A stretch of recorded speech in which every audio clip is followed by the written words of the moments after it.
મહીસાગર જિલ્લાનું એક એવું ફળિયું જે આજે આધુનિક સુવિધાઓથી પણ દૂર છે।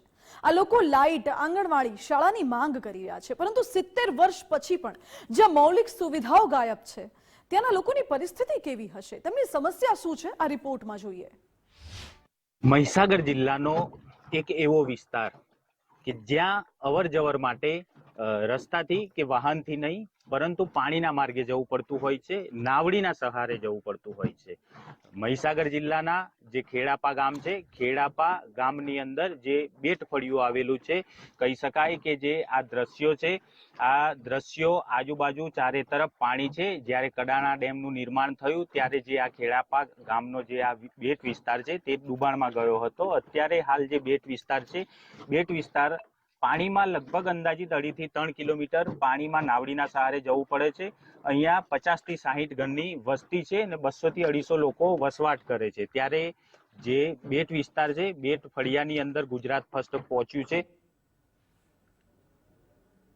તો સંતરામપુર તાલુકાના ખેડાપા ગામના બેટ ફળિયામાં વસતા લોકો હજુ પણ પ્રાથમિક સુવિધાઓથી વંચિત છે। રાત્રે દીવાની રોશનીમાં જીવન પસાર કરે છે। અહીં ના તો આંગણવાડી છે, ના તો હેન્ડપંપની સુવિધા છે। 108 એમ્બ્યુલન્સ વિસ્તાર સુધી પહોંચી નથી શકતી અને બાળકો અભ્યાસ માટે ઘરના દીવા પર આધાર રાખે છે। આ સ્થિતિ જ્યાં લોકો મુખ્ય મૌલિક સુવિધાઓથી દૂર છે, તેઓ હજુ પણ મદદ માટે રાહ જોઈ રહ્યા છે। જે બેટ ફળિયું આવેલું છે, બેટ ફળિયાની અંદર જો વાત કરવામાં આવે તો અવર જવર માટે રસ્તા પરથી નહીં, વાહન પરથી નહીં પરંતુ પાણીના માર્ગે આવવું પડતું હોય છે। ત્યારે ગુજરાત ફર્સ્ટ પહોંચ્યું છે। હું આપને દ્રશ્યોમાં બતાવીશ કે આ એક તરફ જે કડાણા ડેમનું પાણી દેખાઈ રહ્યું છે, એ પાણી છે, ચારે તરફ પાણી છે। પાણીની વચ્ચે જે આ બેટ વિસ્તાર આવેલો છે, આ જે કહી શકાય કે આ બેટ વિસ્તારની અંદર આ ફળિયાની અંદર અંદાજિત 40 થી 50 ઘર આવેલા છે। 40 થી 50 ઘરની અંદર 200 થી 250 લોકો વસવાટ કરે છે। ત્યારે અહીંયાના જે લોકો છે તે લોકો અનેક વખતે માંગણી કરી છે। અહીંયા જે સુવિધાઓ છે, સુવિધાઓનો અભાવ જોવા મળી રહ્યો છે। અમારા સાહેબ આમ કહો કે અમે તો પોતે જ કમાઈને જીવીએ છીએ, બરાબર। હવે અમે પોતે કમાઈને કે અમને કોઈ લાભ, કોઈ પરિસ્થિતિ અમારે હે નબળી છે તો અમને કોઈ લાભ તો કોઈ મળતો હે નથી। એક વાત કેટલા મકાનની વસ્તી છે બેટ આ ફળિયાની લગભગ અંદર? અમારે 60 મકાન વસ્તી છે અને કેટલા લોકો વસવાટ કરે છે? આ વસવાટ લગભગ 400 જેવું મને ખ્યાલ અહીં અંદર 200 જેવા તો વોટિંગ છે તો એ બહુ પડે ને સાહેબ। હા, ઉતરીને જવાનું નાવ લઈને ને પાછો આપવો ને જવો ને બસ ચાલો ના લાઈટ ને મળે, આંગણવાડી ને મળે, એવો બધો તકલીફ તો ખરી ને। લગભગ અમારું સમજો 400-500 જેવા તો માણસ જ અમે ટાણે આવે ત્યારે વાયદા તો બહુ કરે છે, પણ કોઈ કામ કરતું નથી। અને અહીંયા છોકરાને બહાર નિશાળે જવા માટે મૂકવાનો અમુક અહીંયા બહારના એરિયામાં મૂકવા જઈએ તો ચોમાસાનો ટાઈમ હોય ત્યારે નદીની અવર જવર ચાલુ થઈ જાય ત્યારે નાવડી લઈને જવા આવવાનું બંધ થઈ જાય અને બહુ તકલીફ પડે। અહીંથી 2 થી 3 કિલોમીટર નાવડી ખેંચવી પડે એટલે કોઈ મૂકવા માટે નથી જતું। તો આપણે એટલી વિનંતી છે કે બાકી અહીંયા જે પ્રાથમિક સારવાર મળે લોકોને અને જે પ્રાથમિક સોરને શિક્ષણનો પાયો સુધરે તે માટે છોકરાઓને, નાના છોકરાઓ માટે આંગણવાડી કાં તો 1-2 ઓરડાની સ્કૂલની સુવિધા અને લાઇટની સુવિધા સરકાર કરી આપે એટલી સહાય માંગીએ છીએ।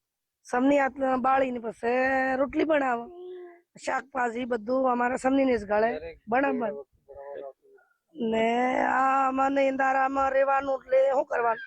અમારે લાઇટ નહીં મળે, અમારે નિહાળ નહીં મળે, કાંઈ કરતે કાંઈ નહીં। સોરો ભણવા મીનવા તો બહાર નવડામ કરીને મીનવાના, એક વાયરામાં જવાય ને જવાય એને મૂકા જવાય તો કીરે રહી જાય। મહીસાગરનું આ ખેડાપા બેટ ફળિયું જે દરેક ચોમાસામાં 3 મહિના માટે તો જાણે પાણીમાં જ ડૂબી જાય છે અને 7 મહિના સુધી રસ્તા પૂરા જળમગ્ન રહેતા હોય છે। લોકોએ અનેક વખત આ બાબતે રજૂઆતો કરી છે, રાજકીય આગેવાનો પાસે મદદ માંગી છે, પરંતુ સામે મળ્યું છે માત્ર વાયદાઓ। આ વાયદાઓ હજુ સુધી પૂરા નથી થયા। અમારે તકલીફ ઈ પડે છે કે નાનીથી ભણવા ગઈ હોસ્ટેલમાં 2-3 વર્ષ તો ગયા નથી। સમસ્યા બધી નડે છે ને, નાવડું લઈને જવાનું, લાઈટ નથી, આંગણવાડી નથી, બધી સુવિધા નથી અમારી પાસે। ખેડાપા બેટ ફળિયામાં વિમુક્ત જીવન જીવતા બાળકો શાળા સુધી નથી પહોંચી શકતા કે ન તો તેઓ ક્યાંય જઈ શકે છે. માંડ હોસ્ટેલમાં રહીને કેટલાક વિસ્તારોમાં તેમને રહીને અભ્યાસ કરવો પડે છે અને એ પછી પણ ઘરે જ્યારે પાછા ફરીને આવે ત્યારે દીવા તળે અભ્યાસ કરવા મજબૂર બને છે. આ ઉપરાંત આ વિસ્તારના લોકો પશુપાલન અને માછીમારી આધારિત છે, જેમની મૌલિક જરૂરિયાતો આજે પણ અનહદ છે, જેમ કે ગેસ, વીજળી, પાણી, આરોગ્ય જેવી બેઝિક સુવિધાઓ છે એ પણ હજુ આ ગામના લોકોને નથી મળતી. હવે તો બહુ તકલીફ પડે છે. સોરો બદલે કોઈક માણસ બીમાર થઈ જાય, હાની સુવિધા નહીં મળે અમારી એક બી જરી. બાળકોને ભણવા માટે બાળકોને ભણવા માટે કે કોઈ બી પણ સુવિધા જ નહીં મળે ને આટલા વેસે અમારી. લાઈટ છે ખરું? લાઈટ બેટ કોઈ જ નહીં મળે. ખેડાપા બેટ ફળિયાના લોકો કે જેમણે કડાણા ડેમના ડુબાણમાં પોતાના ઘરની જમીન ગુમાવી છે, આજે પણ મૂળભૂત સુવિધાઓથી વંચિત રહ્યા છે. લોકો પોતાના જીવન માટે માત્ર નાવડીના સહારે છે. આ વિસ્તારના લોકો સરકાર તરફથી મૌલિક હક અને સંવેદનશીલ સહાયની રાહ જોઈ રહ્યા છે.